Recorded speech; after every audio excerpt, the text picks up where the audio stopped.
She promised, "Sign the prenup or the wedding ends." I replied quietly, "Then read page 7 carefully." Added the fidelity clause her lawyer missed, filed the divorce weeks later, and watched the agreement transfer half her fortune to me. "Sign the prenup or the wedding is over." She said it the way someone cancels a subscription they've been meaning to cancel for months. Calm. Decided. Already past the point of discussion. 6 days before the ceremony, sitting across from me at our kitchen table, her wine glass half empty, her eyes not quite meeting mine. I didn't answer right away. I just looked at her. This woman I had proposed to on a cold November rooftop. This woman whose laugh had once made me feel like the luckiest man in any room. And I felt something very quietly rearrange itself inside my chest. Not anger. Not panic. Something closer to clarity. Hey viewers, before we move on to the video, please make sure to subscribe to the channel and hit the like button if you want to see more stories like this. I was 34 years old, and I had been with Victoria for 2.5 years. She was 37, the only daughter of the Qley family, which in our corner of Connecticut meant old real estate money, a surname on a hospital wing, and a mother who had strong opinions about table settings. I was not from that world. My father had driven freight trucks for 26 years. My mother still worked part-time at a florist shop because she liked the smell of fresh flowers and couldn't imagine sitting still.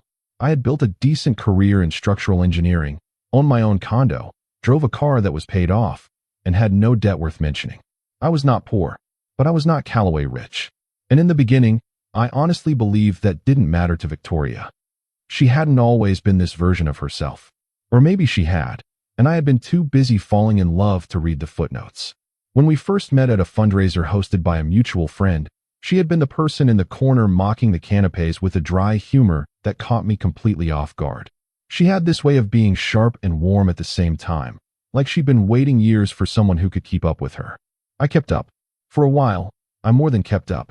On our third date, she had shown up at a dive bar I suggested, fully expecting her to veto it, wearing jeans and a jacket and looking like she belonged there more than most people who actually frequented the place. She'd beaten me at pool twice. She talked about architecture with the same reverence I did, and about her father with the specific tenderness of someone who had not yet processed how much they were dreading the inevitable. She told me, on the walk home that night, that most of the men she dated had been intimidated by her money in one direction or another, either performing disinterest to prove a point, or being so obviously interested in it that they forgot to be interested in her. "You just seem like you don't care either way," she said. "I don't," I said. "I care about you." She had laughed at that. Not the short, flat laugh I would come to know later. A real one. The kind that reaches the eyes and stays there a moment. I think about that laugh sometimes.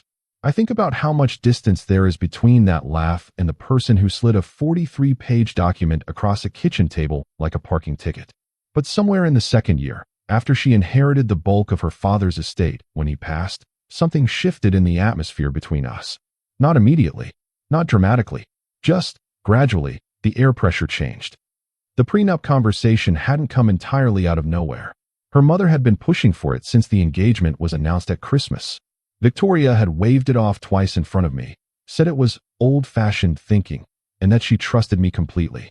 I had believed her, which, in retrospect, tells you exactly what kind of fool love can make of an otherwise intelligent man. So when she slid that document across the table on a Tuesday evening, with the rehearsal dinner 5 days away and 200 guests already confirmed, my first reaction wasn't even about the document itself. It was about the way she did it. No conversation leading up to it. No, I need to talk to you about something. No warmth, no apology, no acknowledgement of what 6 days before a wedding actually means as a timeline. Just the document. Just the ultimatum. Just sign it, or we're done. "Victoria," I said, keeping my voice steady, "you told me 3 months ago you didn't want one of these." She finally looked up. "My mother's lawyer suggested it," she said, like that explained everything and was also, somehow, the end of the conversation. "Your mother's lawyer," I repeated. "He reviewed our assets and said it was the responsible thing to do." I looked at the document. It was 43 pages long. The tab on the cover said it had been prepared by Whitmore and Associates, which was a very old, very expensive firm that had handled Qley legal matters for 2 generations. "I'd like to have my own attorney look at this," I said. Victoria exhaled slowly, the way she did when she thought I was being unnecessarily complicated. "There isn't time. The wedding is in 6 days. Then we move the wedding. She laughed. Not a warm laugh. A short, flat sound that had nothing to do with amusement. We are not moving the wedding over a standard legal document. Then give me 48 hours to have it reviewed. She picked up her wine glass. Fine, 48 hours. But I need you to understand, the agreement is non-negotiable. My mother's attorney drafted it, and it protects both of us. I nodded once. She went back to her phone. I sat there for a moment longer, looking at the cover page of those 43 pages, and felt something I hadn't felt in a long time. Suspicious. I called Derek the next morning. Derek was the only attorney I trusted without reservation. We had been friends since university. He now ran a small but highly respected family law practice in the city, and he owed me a considerable favor from 2019 involving a camping trip, a thunderstorm, and a broken tent pole that I had fixed with my engineering brain and a strip of duct tape. More importantly, he was methodical, the kind of man who read everything. Twice, I dropped the document off at his office on Wednesday morning and told him I needed a full review by Thursday night. He looked at the thickness of it and said, "You're paying for my weekend." I said, "Bill me whatever you need." He called me Thursday at 6:47 in the evening. "Are you sitting down?" he asked. I told him I was. "Then stay sitting," he said, "because page 7 is interesting." I drove to his office that night. He had the documents spread across his desk with sticky tabs in 7 different colors, which Derek reserved for cases that genuinely engaged him. He pointed to page 7 without preamble. "Standard prenuptial agreements protect assets," he said. "This one does, too. It protects her real estate holdings, her inherited capital, her investment portfolio, the trust accounts. All standard for someone of her financial position." I nodded. "But page 7 contains what your attorney here, and I use the term loosely, seems to have considered a standard behavioral clause. It's written to look like boilerplate. The language is dense, it's buried after the asset declaration section, and unless you're specifically looking for it, your eye just slides right over it." He turned the document toward me and put his finger on a paragraph. I leaned forward and read, and then I read it again. The clause, in legal language that was careful and precise and clearly written by someone who knew exactly what they were doing, stated the following. "In the event that either party is found to have engaged in infidelity during the period of the marriage, defined as any romantic or sexual contact with a third party outside of the marital union, the offending party forfeits their right to claim the protections afforded to them under this agreement, and the non-offending party becomes entitled to claim 50% of all assets owned by the offending party at the time of the divorce, including assets otherwise protected under the preceding sections of this document." I sat back. Derek was watching me. "She has approximately $14 million in protected assets," he said quietly. "Her real estate holdings alone are around $9 million. The trust accounts are another 3. The investment portfolio rounds out the rest." I kept my face very still. "Her attorney drafted this," I said. "Her attorney drafted this," Derek confirmed. "And she signed off on this language." "She signed off on this language. Do you think she read it?" Derek leaned back in his chair and folded his hands. "In my professional opinion," he said, "I think she trusted Whitmore's firm to handle it, skimmed the executive summary, and told herself the important parts were the asset protection sections at the front. Which, to be fair, is what most clients do." I stared at the page for a long moment. "The clause protects both of us equally," I said. "Technically, yes. If you were the one who cheated, it would apply to your assets, which are significantly smaller." "Which are significantly smaller," he agreed. We sat in silence for a beat. "So," Derek said carefully, "what are you thinking?" I thought about the rooftop proposal. I thought about her laugh. I thought about the way she had slid that document across the table without a single word of apology for the timing. I thought about her mother's lawyer. I thought about how she had looked at me over the past several months, not unkindly, not cruelly, but with this faint, barely perceptible distance, the way you look at something you are comfortable enough with that you have stopped paying close attention to it. "I'm thinking," I said, "that I'd like to sign it." Derek looked at me for a long moment. "You understand what you're signing?" he said. "I understand exactly what I'm signing," I said. I went home. I made myself a cup of coffee. I sat by the window in my home office and I thought, very carefully, about the kind of man I was and the kind of marriage I wanted and the kind of woman Victoria was still capable of being. Because I want to be honest with you about something. I did not sign that document because I knew she would cheat. I signed it because I had stopped knowing who Victoria was. And that gap, the distance between who she had been when I fell in love with her and who she had become in the 18 months since inheriting her father's estate. That gap had been quietly growing in a way I had been refusing to name. I had watched her stop asking her driver his name. I had watched her end a phone call with her housekeeper mid-sentence to take a call from her mother's friend. I had watched her correct my grammar at a dinner party in a way that had been funny the first time and something else entirely the third. I had watched her stop touching me the way she used to. Not dramatically, not all at once, just incrementally. The warmth had been dialing down like someone adjusting a thermostat 1 degree at a time, slowly enough that you almost convince yourself the room hasn't gotten colder. Almost. I had also watched myself accommodate it, make excuses for it, fill the silences with explanations that were generous to her and required nothing of her at the same time. That's the part one had to sit with honestly that night. Not just what she had become, but the degree to which I had been a willing participant in pretending not to notice.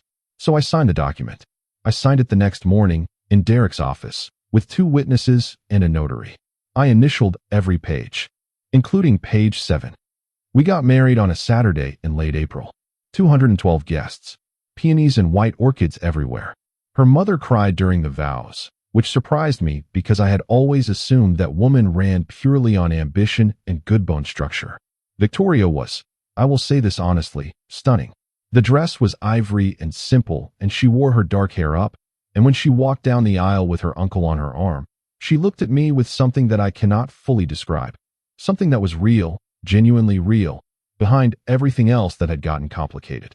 I held her hands during the vows and meant every word I said. I think she meant them too, in the moment. That's the part that never gets easier to hold. Not the betrayal, the sincerity of the moment before it. Her mother's wedding toast was exactly what I expected, gracious, carefully composed, with a compliment to me that felt like it had been focus grouped.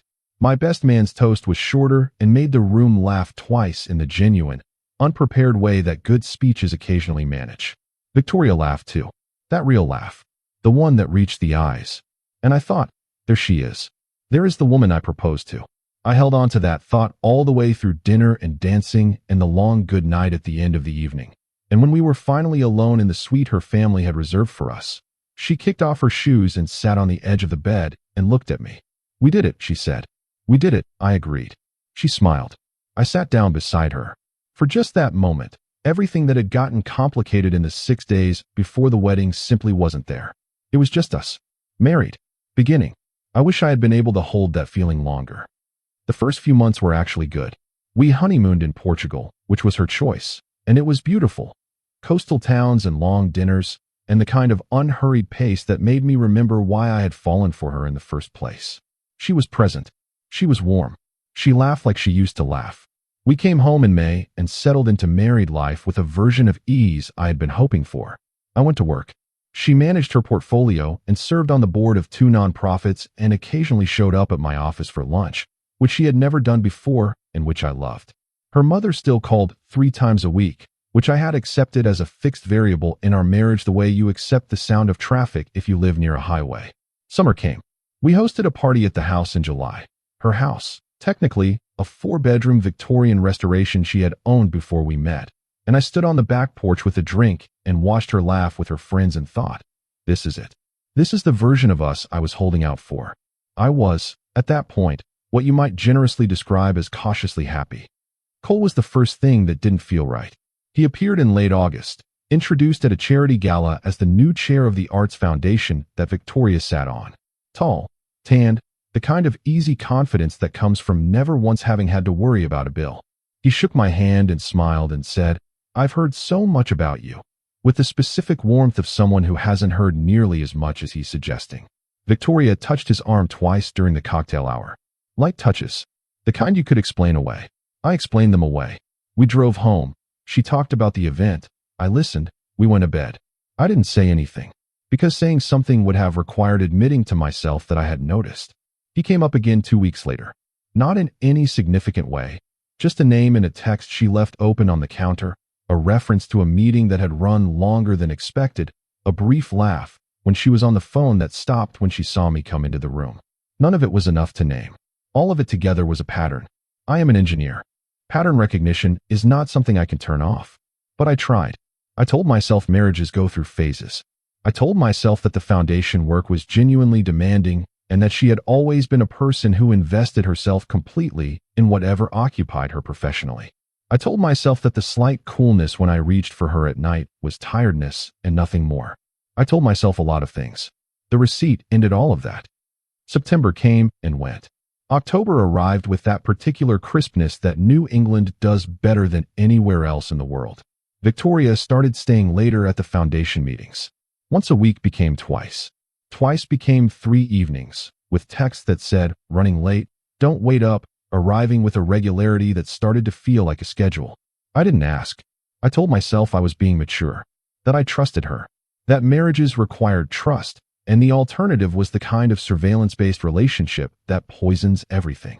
I told myself that right up until the Wednesday in November when I found the hotel receipt in the pocket of her coat. I had worn her coat briefly, just grabbed it from the hook to run to the car for something I'd forgotten, and felt the folded paper in the pocket. I stood in the driveway for a moment before I unfolded it. One night, a downtown hotel, a suite. Last Tuesday. Victoria had told me last Tuesday she was at a foundation strategy meeting that ran until 10. I folded the receipt back up. I put it in my own jacket pocket. I went back inside and I made dinner and I waited for her to come home. And when she did, I watched her face when she came through the door, the slight readjustment when she saw me, that fraction of a second recalibration, and I knew. Not guessed. Knew. I did not confront her that night. I need you to understand that decision, because I know how it sounds. It sounds like weakness, or like I was calculating, or like I was sitting there doing mathematics in my head about asset values. But that's not why I stayed quiet. I stayed quiet because I have learned, in 34 years of being alive and 12 years of working in a field that requires precision, that the first thing you must always do when you discover a structural problem is assess the full scope of the damage before you touch anything. If you move too fast, you disturb the evidence. If you react before you have complete information, you get incomplete solutions. I also stayed quiet because some part of me was still holding out. Still holding the slim possibility that there was an explanation. That the hotel receipt was for a different Tuesday. That there was a work event I had forgotten about. That I was doing what grief-adjacent people sometimes do, which is connect dots that don't actually connect. I gave myself 3 days to sit with that possibility, to genuinely test it. On the 3rd day, I called her office and asked where she had been last Tuesday evening. Foundation meeting, she said, easily, without hesitation. It ran late. What? Just asking, I said. No pause before the lie. Not even a breath. That was when I stopped giving myself the grace of uncertainty. So I waited. I was methodical about it. I hired a private investigator named Francis who had been recommended by Derek. Quietly, carefully, with strict instructions to document and not to confront. Just give me a clear picture, I told her. Nothing more. She gave me a clear picture in 17 days. I will not go into extensive detail about what Francis documented, because some things deserve to remain private even in the accounting of a wrong. What I will tell you is that it was cold, and that it had been ongoing since September, and that it was not ambiguous. She gave me a file. Photographs, timestamps, hotel records, the digital receipt trail that people in the middle of an affair forget they're leaving because the intoxication of it makes them careless. I sat in Derek's office on a Thursday afternoon in late November, almost exactly a year after I had proposed to Victoria on that rooftop, and I looked at the file, and I felt very far away from my own body. Not grief. Not yet. Something almost like the absence of surprise, which is somehow worse than surprise because it means some part of you has been waiting for this. Derek looked at me carefully from across the desk. You know what this means, he said. I know what this means, I said. The Fidelity Clause. The Fidelity Clause, I confirmed. He let out a slow breath. This is going to be significant, he said. The documentation is solid. The clause is unambiguous. Her assets at the time of the divorce, including the protected inheritance holdings, all of it falls under the clause. I know. Are you sure this is how you want to proceed? I thought about that for a moment. Not because I was unsure, but because I wanted to answer honestly. I didn't marry her for the money, I said. I want to be very clear about that. I signed that prenup because something in me already knew something was wrong, and I was protecting myself the only way that made sense with the tools available to me. I didn't engineer this outcome. I know that, Derek said, and I'm not doing this to punish her. Then why? I picked up the file. Because I believed in every word of my vows, I said. And she looked me in the eye and said hers, and she was already, or almost, doing what she was doing. And I sat in your office a year ago and thought, I hope I'm wrong. I really, genuinely hoped I was wrong. And I wasn't. I set the file back down. So yes, I said. I'm sure. I moved out of the house on the first weekend of December. I didn't make a scene of it. I waited until Victoria was at a Sunday brunch with her friends, packed the things that were mine into my car in 3 trips, and left a note on the kitchen counter that said 2 things. First, my attorney will be in contact with yours this week. Second, I hope, eventually, you're okay. I meant both of them. Standing in that kitchen for what turned out to be the last time, I looked around at the space we had shared, the coffee cups she had chosen, the cookbook she never used but displayed prominently, the photographs from Portugal on the hallway shelf, and I didn't feel rage. I felt the quiet, unhappy weight of something ending that you had wanted to last. That's a different kind of pain from anger. Harder to move through, easier to mistake for weakness. I took one last look at those photographs from Portugal. Then I walked out, pulled the door shut behind me, heard the latch click, and drove away. She called me 4 times that afternoon. I didn't answer the first 2. The third time, I let it go to voicemail. The fourth time, I picked up. "What is this?" she said. Her voice was very tight, very controlled. The voice she used when she was furious and was making absolutely certain you knew she was furious by how carefully she wasn't shouting. "It's a separation," I said. "You can't just leave without. There are things we need to talk about. Our attorneys will handle the talking." Silence. "You went through my things," she said. Not a question, a conclusion, delivered with an accusation built into it, as if the problem here was the discovery rather than the event that required discovering. "I didn't go through anything of yours," I said, which was true. I hadn't touched a thing. Frances had done her work in public spaces. More silence. "Is this about Qley?" she said. The directness of it caught me off guard, but I kept my voice even. "Our attorneys will handle the details," I repeated. "You don't understand the situation. I don't need to. We can work through this." "Victoria." She stopped. "Read page 7 of our prenuptial agreement," I said. The silence that followed was a very different kind of silence. Longer. Heavier. The kind of silence that happens when someone opens a door they thought was locked and finds the room on the other side empty in a way they were not prepared for. "What?" she said, very quietly.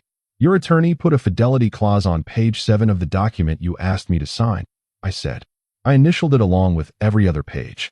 "Derek has already reviewed the documentation that will be presented as evidence of the violation. I would suggest you have Whitmore's team look at that section very carefully before Monday." I heard her breathing. "That clause was never meant to," she started. "It was drafted by your attorney," I said. "It was included in the document you presented to me.